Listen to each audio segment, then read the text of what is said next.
Ba't ka nakaporma ngayon? Ah, hindi mo ba alam? Ah, ano meron? Lalabas tayo ngayon. Kakain daw tayo sa labas ni Sir AB. Kakain daw tayo. Ikaw, sasama ka ba? Diet lang ako. Ayoko muna lumabas kasi medyo tumataba na ako. Kaya gusto ko magpapayat muna ngayon. Ha, diet ka? Ikaw na lang muna. So ako na lang sasama. E di, okay, bye. For today's video, samahan nyo naman ako dito. Kakain tayo sa Somji. Ang sarap-sarap talaga dito. Pero hindi naman to sponsored, guys, ha. Ayan, papasok na tayo mga baby loves. This is it, pansit. Excited na talaga ako. Imagine mo, ganda-gandahan pa ako dyan, di ba? Ayan, makikita mo naman yung mga side dish nila. Ayan, di ba? Ang sasarap. Parang ako. Ang sarap.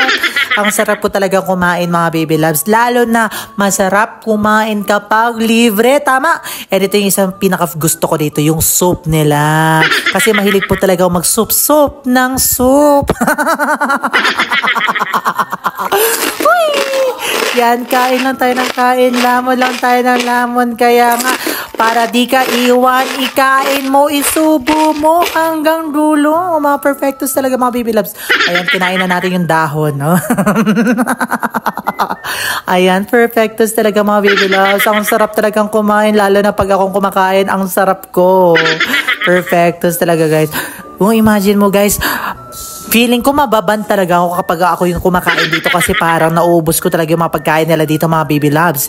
Imagine mo, guys, nakakailan na tayo ng pagkain talaga. Ako yung nakaubos talaga ng mga pagkain namin dito, mga baby loves, diba? Ang sarap-sarap talaga kapag libre, pero mas masarap din ako sa libre. Uy! Ayan, oh, may padahon-dahon pa tayo. Perfectos, kinain din yung buhok. Uy! Grabe yan, very mga perfectos talaga itong araw na ito ng mga baby loves. Sure talaga ako, papayat talaga ako dahil sa ginagawa ko. Ayan, oh, kakain na naman tayo ng dahon. Diba? Kaya tayo ng dahon. May dahon na tayo.